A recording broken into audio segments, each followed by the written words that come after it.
저는 오늘 그 염증성 장질환의 식사요법에 대해서 말씀을 드리고자 하는데, 염증성 장질환이 어떤 것인지 좀 알아보고 영양관리 목표는 무엇인지, 그리고 이에 맞는 상황별 식사 방법과 영양 보충 식단을 알려드리고 마무리하고자 합니다. 염증성 장질환이라는 것은 영양소의 소화와 흡수를 담당하는 소화기관에 염증이 발생하는 질환입니다. 따라서 음식물들을 섭취하셨을 때 복통이라든지 설사, 메스꺼, 구토 등과 같은 증상이 발생하니까 환자분들께서는 특정 음식이 혹시나 염증성 장질환을 발병시키는 건 아닌가 하는 생각을 하실 수도 있겠지만, 아직까지는 과학적이나 임상적으로 밝혀진 것은 없습니다. 밝혀진 관련성은 없습니다. 하지만 염증성 장질환이 증가하는 지역의 식습관을 조사해봤을 때 가공식품과 육류의 섭취가 증가하는 양상이 보였고, 음식물 자체보다는 이러한 음식물의 종류들이 장내 미생물 형성의 변화를 시켜서 그 면역 불균형을 야기해서 염증성 장질환이 발병하는 것은 아닌가 하고 생각되어지고 있습니다. 염증성 장질환 환자분들의 경우 영양 불량이 많이 발생하고 있는데요. 복통, 설사, 메스꺼움, 구토 같은 걸로 직접적으로 식사량이 감소하기도 하지만, 이런 증상이 나은 다음에도 또다시 그런 경험을 하게 될까봐 두려워서 식사량을 줄이실 수도 있게 되거든요. 그래서 이러한 것도 영양 불량의 원인이 될 수 있는데, 이것뿐만 아니라 장기적으로 염증 상태가 지속되니까 이것에 의해서 에너지와 단백질 요구량이 증가가 되고 소모량이 증가하면서 또한 영양 불량을 더 악화시키게 되는 것이고, 그 특정 부위의 염증 상태가 특정 미량 원소를 결핍의 손실을 초래하게 되고, 장내 출혈로 인해서 철분이라든지 단백질 같은 것들이 손실이 되면서 영양 손실량이 증가하고, 장관의 염증으로 인해서 흡수율이 떨어지고, 장절제 수술을 한 다음에 흡수 면적이 감소해서 전체 장내 흡수율 자체가 떨어지고, 또한 그 스테로이드 제제나 설파살라진 같은 제제에 의해서 이런 특정 미량 영양소들이 결핍이 초래되면서 영양 불량이 발생할 수 있습니다. 상당히 복합적인 요인으로 영양 불량이 발생하게 되는 것이지요. 그래서 영양 관리의 목표는 건강을 유지하기 위해서 균형적으로 식사를 하시고, 적절한 체중을 유지하고, 그 염증성 장질환과 관련된 그런 영양소 결핍을 방지하는 것이며, 개인별 맞춤 식단을 구성하는 것입니다. 환자분들마다 그 질병의 증상의 정도, 염증의 침범 부위, 합병증의 종류, 치료 방법이 모두 다르기 때문에 완벽한 한 가지 식사요법이 있다고 말씀드리긴 어렵고, 따라서 개인별로 맞춤 식단이 필요하게 되는데, 현재 그 본인의 질병 상태라든지 몸 상태를 먼저 알고 있어야 되고, 균형식에 대해서 이해를 하고, 이를 바탕으로 상황에 맞게 식사를 하면서 식품 섭취 후 증상을 하는 것이 중요합니다. 그래서 들어보셨겠지만 식사 얘기를 저희가 작성을 하시라고 말씀을 드리는데요. 식사를 섭취하신 다음에 문제가 생겼을 때 음식명이나 증상, 통증 상태, 배변 횟수라든지 새로운 약물에 대한 정보, 스트레스 상태, 체중 변화 등과 같은 내용을 적음으로써 자세히 기록을 하게 되면은 나중에 내가 어떤 음식을 먹었을 때 주로 이런 증상이 나타나고 문제가 있었구나 라는 것을 파악하시기가 쉽게 됩니다. 그래서 먼저 균형식에 대한 설명을 드려야 될 것 같은데요. 균형식이란 적절한 체중과 건강을 유지하기 위해서 5가지 식품군에 포함된 다양한 식품을 골고루 섭취하는 식사입니다. 앞에 보시는 그림은 보건복지부와 한국영양학회에서 이제 균형식을 어떻게 섭취하셔야 할지 이해하기 쉽게 만들어 놓은 그 식품 구성 자전거라는 것인데요. 뒷바퀴를 보시면은 색깔별로 다양한 식품군이 나타나고 있으며, 그 표현하고 있는 범위 자체가 식사 전체에서 드셔야 되는 양을 나타낸다 이렇게 이해를 하시면 되고요. 앞바퀴에 있는 수분 또한 잘 섭취를 하셔야지 자전거가 잘 굴러갈 수 있는 것처럼 우리도 잘 건강을 유지할 수 있다라고 이해하시면 될 것 같습니다. 먼저 이 뒷바퀴에서 가장 큰 부분을 차지하고 있었던 게 공유근인데요. 우리 몸의 주된 에너지원이고 소화 흡수율이 좋기 때문에 식사 외에도 간식으로 활용하시는 것을 추천합니다. 대표적인 식품으로는 밥이라든지 빵, 떡, 국수, 감자, 고구마 같은 것들이 있을 것이고 하루에 2회에서 4회 정도 섭취하는 것이 좋습니다. 그 다음으로 양질의 단백질을 공급할 수 있는 고기, 생선, 달걀, 콩류입니다. 장내 손실된 단백질을 보충하고 상처를 회복하기 위해서 하루에 3, 4회 나누어 섭취를 권장드리는데 이것을 굳이 이렇게 나누어 드리는 이유는 한 번에 많은 양을 다 섭취하시는 것 자체가 소화에도 도움이 되지 않고 매 끼니 때마다 작은 양씩 섭취를 하시는 게 효율적으로 이용하실 수 있기 때문에 하루에 3, 4회 나누어 드신다라고 생각을 하시면 좋으실 것 같고요. 따라서 지방이 적은 부위의 소고기나 돼지고기, 닭껍질을 제외한 닭고기, 생선, 달걀, 두부를 포함한 콩류 같은 것들을 매 끼니 때마다 한두 가지 정도 섞어서 같이 식사를 하신다라고 기억을 하시면 좋으실 것 같습니다. 다음으로는 식이섬유소와 비타민, 무기질이 풍부한 채소류인데요. 이 식이섬유소 자체가 장내에 유익한 균들에게 좋은 먹잇감이 되어서 장내 환경을 개선하는 데 도움이 되고 있습니다. 또한 염증 반응과 스트레스를 완화시키기 때문에 매 끼니 두 가지 이상의 종류를 섭취하시는 것을 권장드립니다. 하지만 식사 후에 불편감이 있다면 이거는 식이섬유소로 인한 것일 가능성이 크기 때문에 일단은 섭취량을 감소시키는 게 맞고 상황별 증상에 따라 종류라든지 조리법을 바꿔서 드셔야 되는데요. 급성기 때는 생채소라든지 시래기, 미나리와 같이 질긴 채소들은 좀 제한을 하시고 섬유소가 적은 채소로 채소국으로 푹 끓이시는 것과 같이 좀 부드럽게 조리하여서 섭취하시는 것을 권장합니다. 과내기에는 불편감이 없는 채소로 적은 양을 천천히 증량해서 섭취하시면 되겠습니다. 다음은 채소류와 같이 마찬가지로 식이섬유소와 비타민, 무기질이 풍부한 과일류인데요. 수분, 비타민, 무기질의 섭취를 위해서 잘 익은 과일로 하루 한두 개 정도 섭취하시는 것을 권장합니다. 그리고 칼슘 공급의 중요한 근원인 우유와 유제품류는 하루에 2컵 정도 드시는 것을 권장합니다. 하지만 유당불내증이 있거나 우유를 섭취하시고 나서 불편감이 있는 경우에는 우유를 안 드시는 것보다는 유당분해 우유라든지 두유나 발효유 등으로 대체를 해서 드시는 것을 권장합니다. 그래서 앞에 보시는 것과 같이 이제 매 끼니 밥과 같은 공류가 있어야 되고요. 한두 가지의 고기, 생선, 달걀, 콩류를 좀 항상 차려서 드시려고 노력을 하시고 2가지 이상의 채소찬을 함께 이렇게 담아서 식사를 하시면은 균형식이라고 하실 수 있고 아까 설명드렸던 과일과 우유는 간식으로 섭취하시면 되겠습니다. 상황별로 균형식에 맞춰서 어떻게 식사를 하시는지 말씀을 드릴 건데요. 급성기의 식사 원칙으로는 소량씩 자주, 저잔사 저자극식으로 채소는 푹 익혀서 부드럽게 그리고 과일은 잘 익혀서 물은 하루에 8컵 정도 충분히 마시시고요. 단순당이 많이 포함된 음료나 술과 커피같이 알코올과 카페인이 들어있는 것들은 장에 자극을 줄 수 있으므로 피하시는 것이 좋습니다. 그래서 급성기 때는 평소보다 드시던 양을 한 20-30% 정도 줄여서 드셔야 되는데 한 번에 많은 양을 드실 수가 없기 때문에 식사를 3회를 하시고 그 3회의 간식을 드시되 그냥 저희가 생각하는 간단한 간식보다는 이 식사의 만큼에 해당하는 영양소를 가지고 있는 양질의 간식을 3회 정도 드시는 것이 중요하겠습니다.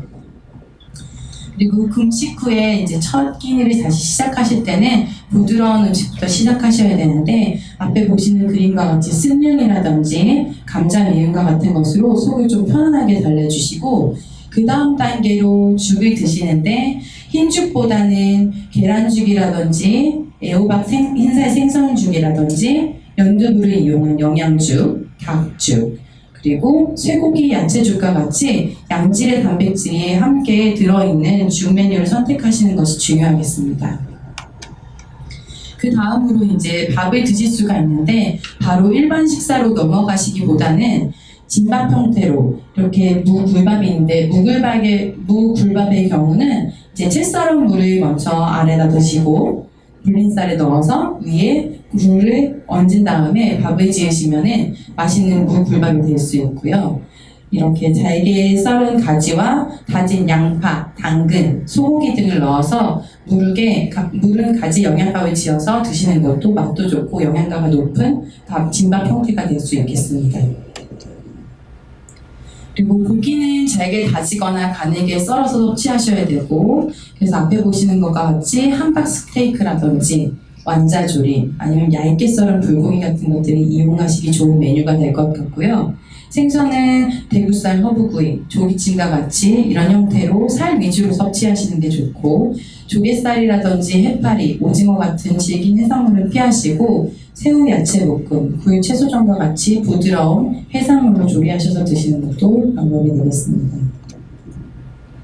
또한 생태 맑은탕이라든지 쇠고기 묵국, 해물 된장찌개 이런 것처럼 어육류와 채소를 국건더기로 푹 끓여서 섭취하시면은 소화도 잘 되면서 영양가를 고루고루 챙겨서 드실 수 있는 식단이 되겠습니다. 다음으로 섬유소가 채소의 경우 섬유소가 적고 가늘게 채 썰어서 섭취할 수 있는 애호박, 무, 시금치, 오이, 가지 등이 좋은데 이렇게 무나물이라든지 시금치 두부 무침, 가지나물, 채소찜과 같이 푹 익혀서 부드럽게 조리하시는 게 좋고요. 오이와 가지 같은 경우에는 그 속에 있는 씨와 껍질이 그냥 섭취할 경우에는 장에 자극을 줄 수 있기 때문에 발라내서 조리하시는 것을 권장합니다.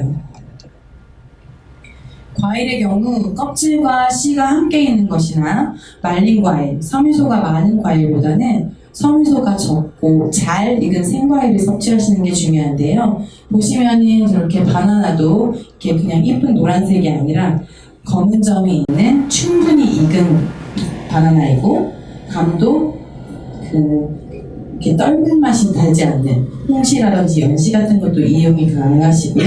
아보카도도 색깔이 진하게 변한 것으로 잘 익은 것으로 드시면 되고, 망고 같은 것들도 푹 익은 이런 형태로 드시는 것이 더 좋고요.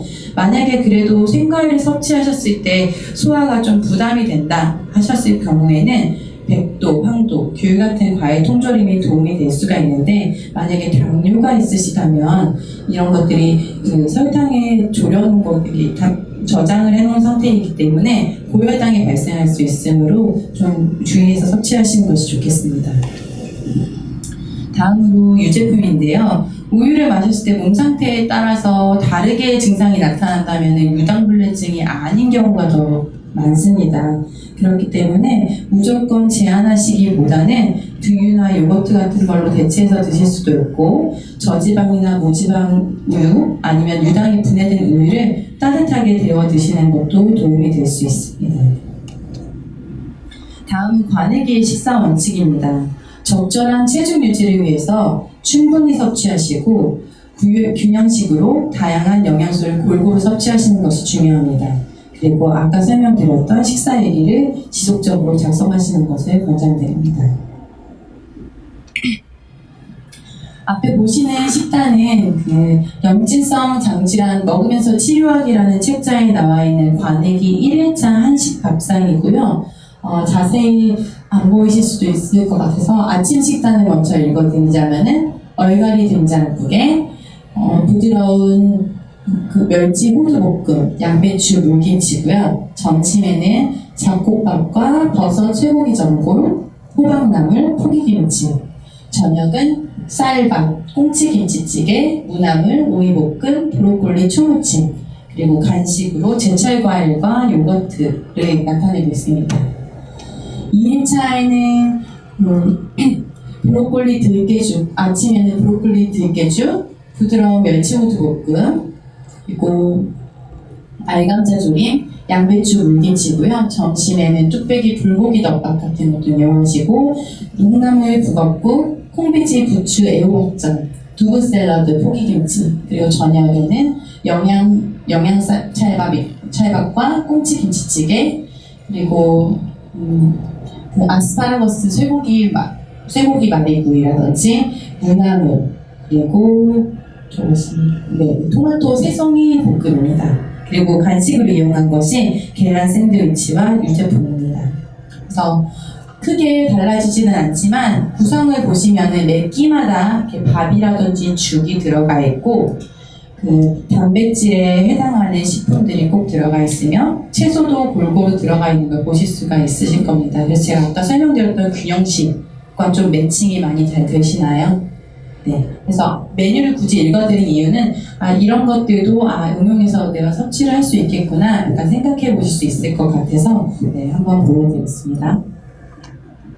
마지막으로 지속적으로 이제 식사 일기를 작성하셔야 되는데 매일 이렇게 적기가 어려우신 경우에는 불편했던 날을 좀 기억을 하셔서 그날에 섭취했던 음식과 증상을 좀 메모를 해놓으시고 이런 정보들이 축적이 되게 되면은 나중에 한 번에 모아서 봤을 때 내가 이런 상황에서 주로 불편감이 발생을 하고 이런 음식들은 내가 좀 피해야 되는구나라고 알 수 있기 때문에 되도록이면 식사일기 작성을 지속하시는 것을 저희는 권장드리고 있습니다.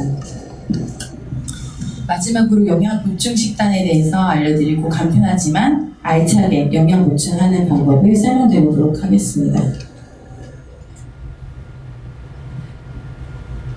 영양 보충이 필요한 이유는 일단 대부분의 환자분들이 그러하듯이 많이 드셨을 때 불편감을 많이 느끼셔서 오히려 소식을 하시면 대변 상태가 훨씬 좋아져서 나는 적게 먹어야지 좋겠구나 라고 하시는데 이렇게 소식을 하시는 기간이 길어지다 보면은 내 몸에서 필요로 하는 요구량보다 적게 섭취가 되면서 영양 불량이 악화가 될 수가 있고 이 영양 불량이 악화됨으로써 질병 상태 또한 악화될 수 있기 때문에 영양 보충이 꼭 필요합니다.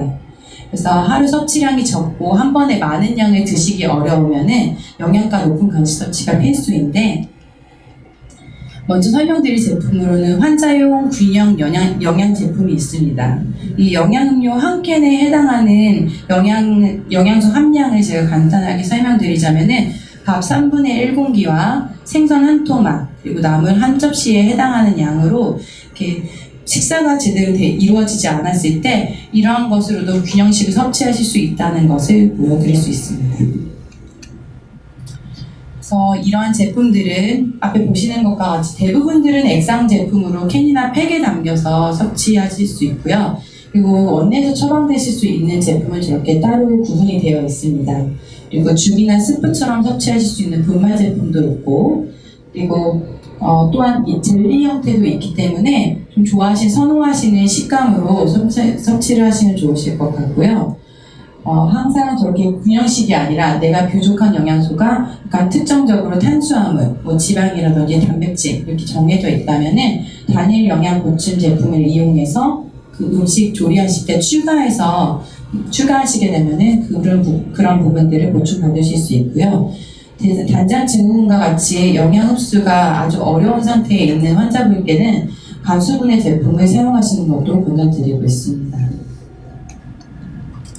그래서 이런 것들을 이용해서 좀 더 영양가 높게 조리할 수 있는 방법을 좀 소개해 드리고자 하는데 계란 요리나 빵이나 과자를 만들어 먹을 경우 물이나 우유 대신에 이런 영양 음료를 넣으실 수가 있고요. 야채나 과일과 함께 갈아서도 섭취하시는 것이 가능하고 호박죽이나 스프 같은 경우에도 같이 넣어서 끓여도 크게 맛에 영향을 주지 않으면서도 풍미를 높여주는 효과가 있기 때문에 앞에 보시는 영양 계란 샌드위치 같은 경우에는 속재료에 들어가 있는 계란에 영양음료를 넣어서 같이 조리를 해서 드시는 그런 간식이고 영양 계란찜도 마찬가지로 물을 부으시는 것보다는 계란을 풀어서 그 안에 영양음료를 넣으시면은 일반 계란찜보다 더 영양가가 높은 상태로 간식을 섭취하실 수가 있게 되는 거고 찐빵도 마찬가지고요. 과일 영양음료, 슬러시 같은 것들도 다양한 형태로 이용하실 수가 있게 됩니다.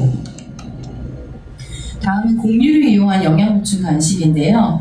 그냥 단순하게 감자, 고구마를 지속적으로 드시다 보면 질리실 수도 있고 영양가 자체도 한쪽으로 치우쳐져 있기 때문에 균형적인 영양식이라고 보기는 좀 어렵습니다. 따라서 감자 샐러드라든지 빵 위에다가 파스타 소스를 넣고 치즈를 뿌려놓은 토스트 피자, 아니면 빵 대신에 밥을 이용한 불고기 라이스 버거라든지 참치를 소재로 이용한 주먹밥, 그리고 떡을 깔고 그 위에 치즈를 넣고 파스타 소스와 함께 섞어서 오븐에 구운 떡치즈 그라탕, 오렌지즙에다가 꿀과 한천을 넣어서 만든 젤리 같은 것도 이렇게 이용할 수 있는 다양한 형태의 간식이라는 걸 좀 보여드리고, 그렇다고 해서 나는 저거를 해먹기가 어려운데 하시면은 무조건 저희가 저렇게 이상적인 거를 해 드시라고 강요하는 것이 아니고, 저런 것들이 있으면 내가 사 먹을 수도 있겠구나 라고 생각에 좀 전환을 하실 수 있기 때문에 다양한 형태로 좀 보여드려 봤습니다. 혹시 제가 지금까지 설명드렸던 것 중에 궁금하셨던 점은 있으실까요?